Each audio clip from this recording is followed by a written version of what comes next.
अल्हम्दुलिल्लाहि रब्बिल आलमीन वस्सलातु वस्सलामु अला सय्यिदिल मुरसलीन अम्मा बाद फ़अऊज़ु बिल्लाहि मिनश शैतानिर रजीम बिस्मिल्लाहिर रहमानिर रहीम। सामीन मोहतरम, जनाब सदीक़ अकबर और अफराद अहले बैत के दरमियान मोहब्बत और एहतराम का अंदाज़ा इससे लगाया जा सकता है कि जनाब सदीक़ अकबर और अफराद अहले बैत के दरमियान जो रिश्तेदारियाँ हैं वो अपनी मिसाल आप हैं।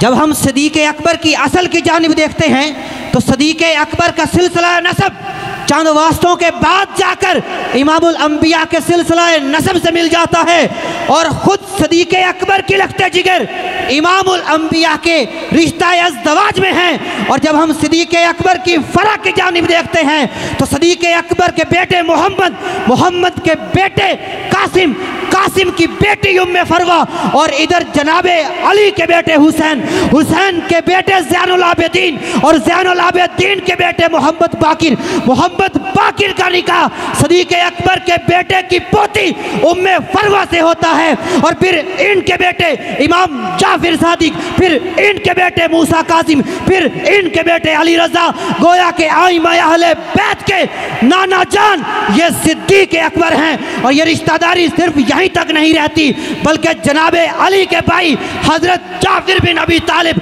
जब जामे शहादत नोश कर जाते हैं तो उनकी बेवा अस्मा बिनते उमैस अपने निकाह में जनाबे सदीक़ अकबर लेते हैं। और जब जनाबे सदीक़ अकबर का विसाल होता है तो फिर इनकी बेवा अस्मा बिनते उमैस को अपने निकाह में मौला अली लेते हैं और साथ में इनके बेटे को भी अपनी ज़ेरे कफालत लेते हैं और वक्त आने पर उनको मिस्र के गवर्नर बना देते हैं। और इधर सदीक़ अकबर किस कदर अहले बैत का एहतराम करते हैं इसका अंदाज़ा सामीन कराम इससे लगा लीजिए कि कभी सदीक़ अकबर मस्जिद से बाहर निकलते हैं, सामने इमाम हसन नजर आते हैं तो अल्फाज यूँ तरतीब पाते हैं, ऐ हसन तुझ पे मेरा बाप कुर्बान, तू तो रसूलुल्लाह से ज़्यादा मुशाबत रखता है। और कभी सदीक़ अकबर फरमाते हैं उस ज़ात की कसम कि जिसके कब्ज़े कुदरत में मेरी जान है, मुझे इमामुल अंबिया के कराबतदारों से हुस्ने सलूक करना अपने कराबतदारों से हुस्ने सलूक करने से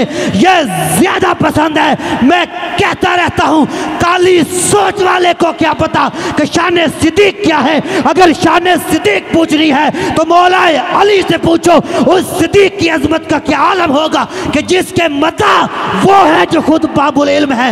मौला अली फरमाते हैं, इमाम बुखारी नकल करते हैं, मौला अली सदीक़ अकबर से कहते हैं, ऐ अबू बकर हम तेरी फजीलत को बखूबी जानते हैं। और ये आयत करीमा वल्लज़ी जाअ बिस्सिद्क़ व सद्दक़ बिही की तफसीर में मौला अली बयान करते हैं कि सादिक से मुराद जनाबे मोहम्मद रसूलुल्लाह है और सिद्दीक़ से मुराद जनाबे अबू बकर है। उस सिद्दीक़ की अजमत का क्या आलम होगा कि जिसको अपना मुक्तदा मौला अली ने माना है, जिसको अपना पेशवा मौला अली ने माना है, जिसको अपना रहनुमा मौला अली ने माना है। अरे जिस इमाम के मुक्तदी हसनैन करीमैन जनती जवानों के सरदार और मौला कायनात हूँ, उस इमाम की अजमत का क्या आलम होगा।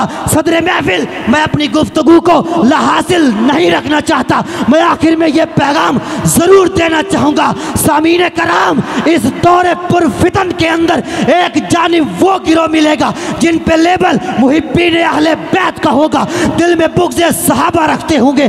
दूसरी जानिब वो गिरोह मिलेगा जिन पे लेबल मुहिब्बीन सहाबा का होगा, दिल में बुग़्ज़ अहले बैत रखते होंगे। बिहम्दिल्लाह ये अहले सुन्नत का वो मुअत्तर अकीदा है कि जिससे जनाब असहाब व आल दोनों की अकीदत और एहतराम की खुशबू आती है। यह गुलाम रज़ा ही दावा कर सकता है कि यह गुलाम रज़ा ही दावा कर सकता है कि अहले सुन्नत का है बेड़ा पार, कि असहाबे हुजूर नज्म है और नाव है इतरत रसूलुल्लाह की।